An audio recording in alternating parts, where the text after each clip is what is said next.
Stony the road we trod, bitter the chastening rod, felt in the days when hope unborn had died.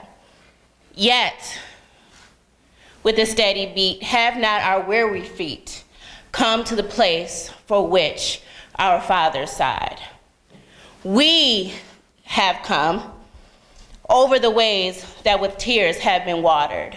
We have come treading through the path of the blood of the slaughtered.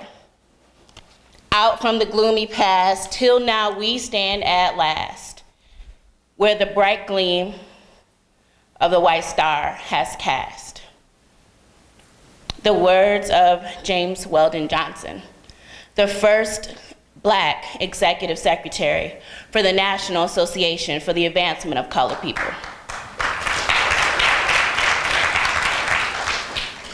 I bring you greetings on behalf of the nation's oldest Black Bar Association and the Young Lawyers Division, the National Bar Association, where I am humbled and honored to serve as the 33rd chairman of that august committee and division.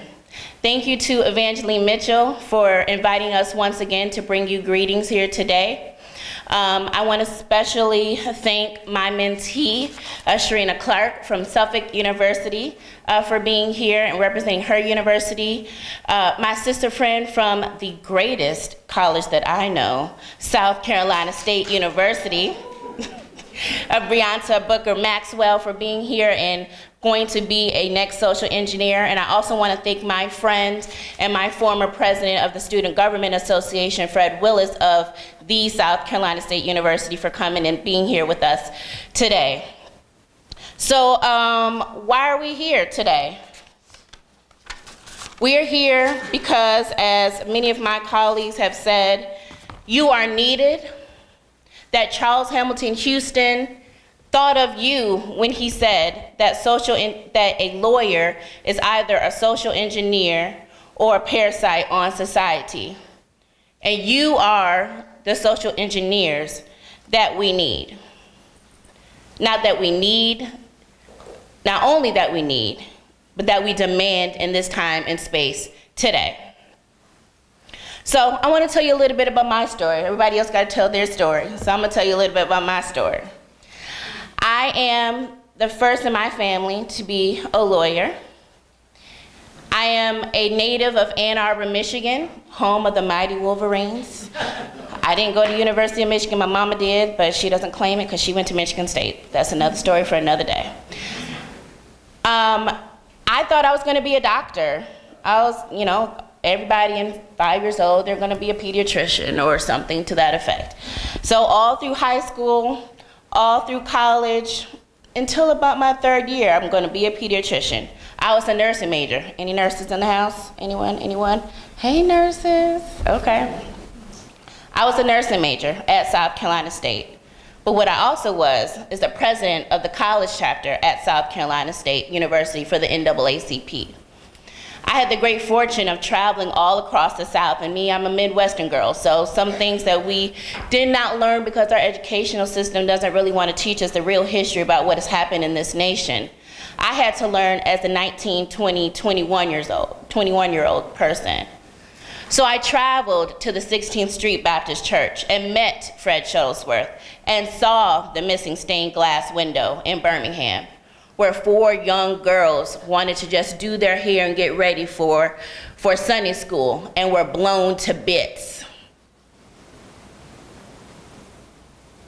I went to the Lorraine Hotel, which now is the National Civil Rights Museum, where Dr. King was gazing out and a bullet hit him in the side of the neck. And I looked at the concrete that is still bloodstained. I came here to Atlanta and went up the street on Auburn Avenue and saw the house where he grew up. I saw the King Center. I met with some of his family. I met Myrlie Everett Williams, the widow at 30 years old. 30 of Medgar Wiley Evers, the field secretary for the NAACP in Mississippi, who thought it not robbery to register his folks to vote in Mississippi, who felt the need to ensure that folks were able to exercise their constitutional right to vote in Mississippi. And for that, one night after he was going to a meeting in Mississippi, someone snuck in between the bushes and shot him dead in his driveway. I attended the school where the Orangeburg massacre took place, where 3 college students and a high school student in Orangeburg, South Carolina, thought it not robbery to be able to integrate the bowling alley that was down the street from our school, that they walked to the school and protested in 1968, the fact that they were unable to go to this bowling alley. And after the 3rd night of protesting, the state troopers of South Carolina decided that they were going to roll up on those students and throw bullets in the air, killing 3 of them. But the interesting thing about one of those students, though, is that he went to the hospital alive. But because it was a segregated hospital, the white doctors and nurses would not treat him. And he did not have a place to go, and he died at the hospital. That was my education at South Carolina State University, and the reason that I changed my idea of how I could effectuate change. Instead of being a doctor, I decided I wanted to become a lawyer. But because I decided I didn't really want to be on the 5-year plan, no shade, but I had to pay my way through school and there was no 5-year plan for me, I graduated with my nursing degree and headed to Tennessee to become a nurse. But that burning desire that I wanted to still go to law school was still there. The knowledge that I really wanted to make a difference for our nation, for our people, was still there. And so I had a really nice job. I was getting paid $50 an hour, and hey, somebody. But I told my mama, I said, I'm going to law school. She's like, girl, but you just bought a house, and yeah, but I'm going to law school because I know there is a place for me there. I know that this is what I was called to do. This is how I can make my mark. And so I took the LSAT again. I was a nurse. I had a 12-hour day. I went to study I took a class, an LSAT class for 4 hours. Then I went home to study what I just learned for 4 hours. That's 16 hours right there, just in case checking. And then I went to sleep so I can get back up and go back to the hospital the next day. And I passed, and I took the LSAT. I got an okay score.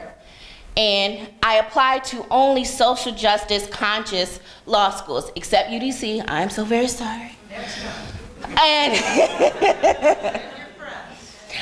And I was committed because I knew, as so many of my colleagues have said today, I knew what my purpose was to go to law school. I knew what I wanted to do in law school. Everybody does it, and that's okay if you don't. But I knew. And so I applied to Ohio State, even though I was an Ann Arbor native. And if you know anything about college football, you know that it's not allowed. I applied to all these other schools across the country.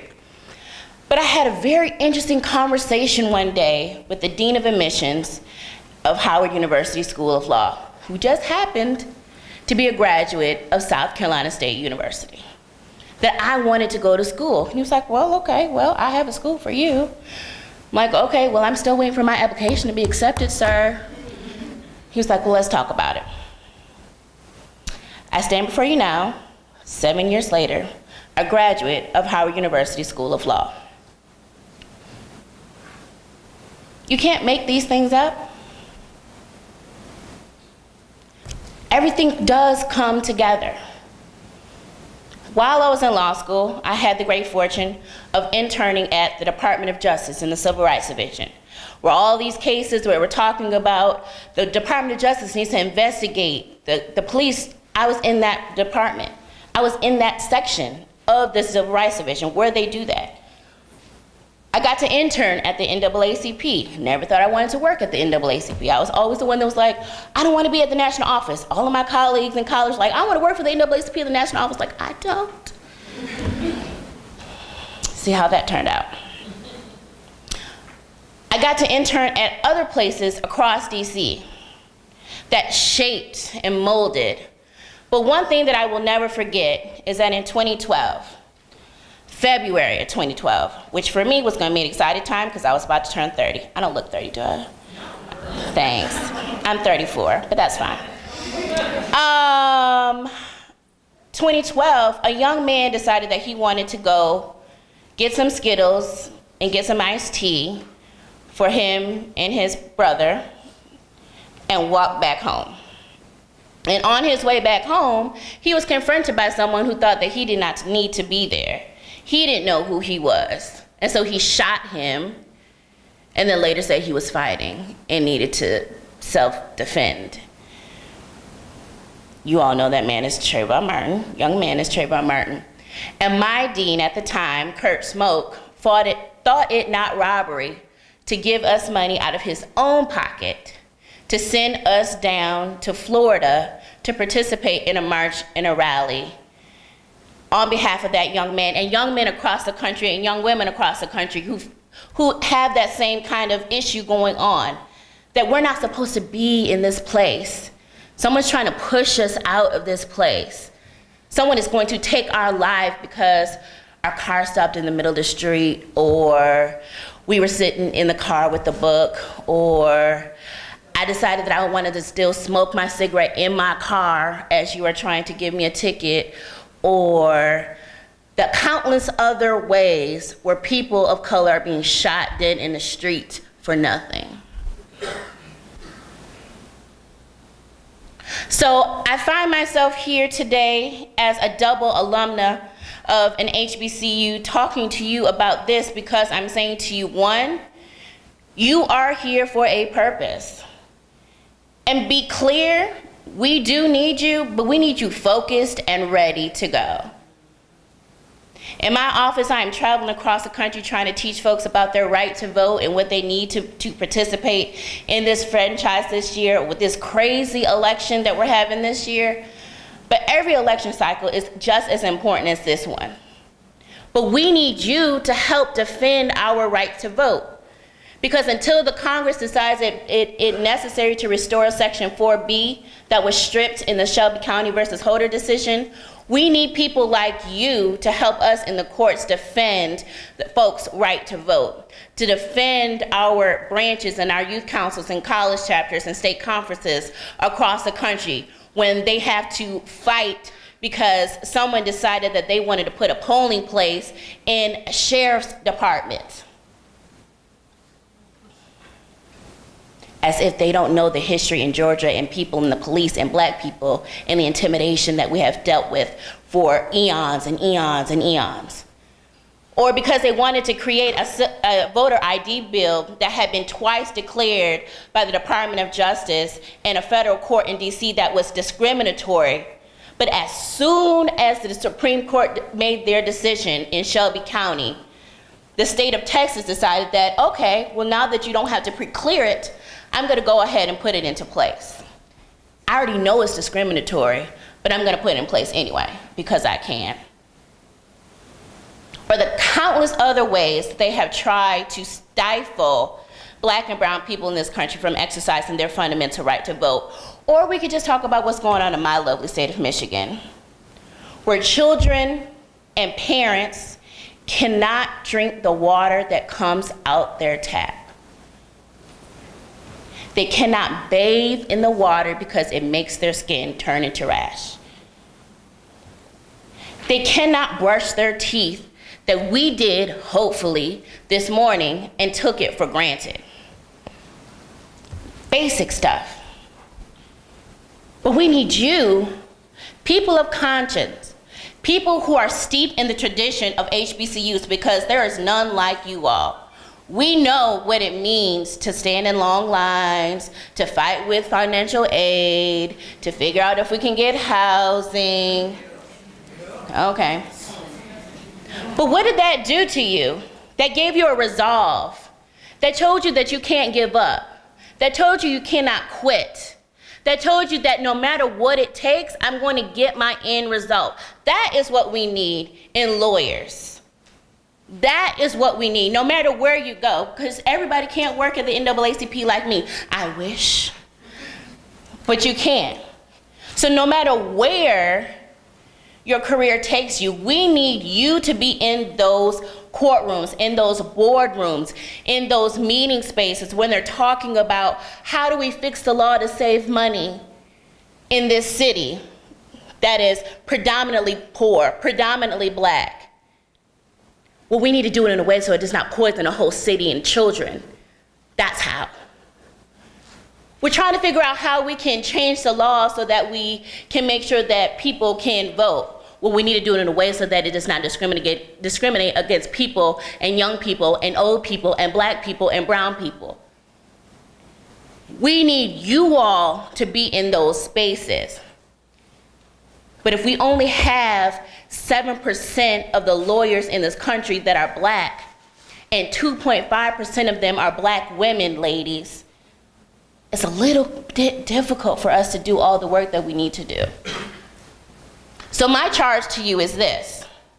When you take the LSAT tomorrow, think of all of the mothers across the country who have had to bury their sons and daughters recently.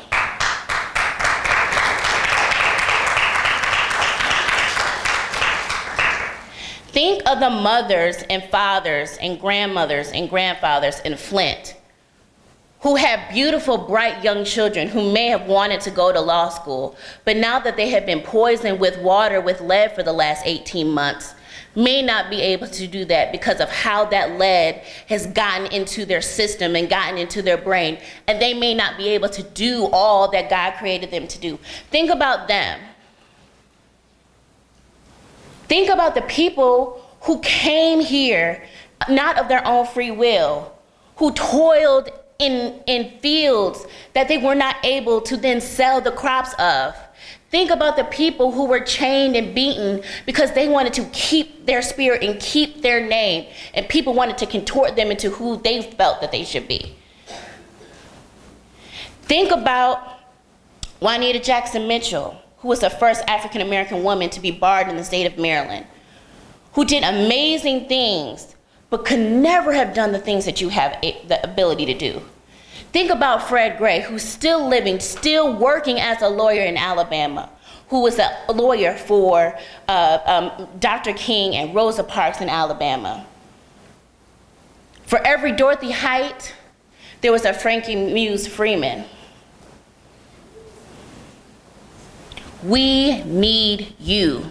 You do not have the luxury to be average. You must be great. And so when you pass the bar and become a member of the National Bar Association, I look forward to seeing you and counting you as colleagues. Thank you so much for inviting us here today. And if you ever should want to get in contact with me, you can tweet me at Craine, Craine. You can email me at kcraine@naacpnet.org or chair@nbayld.org. May God bless and keep you all. Thank you so much.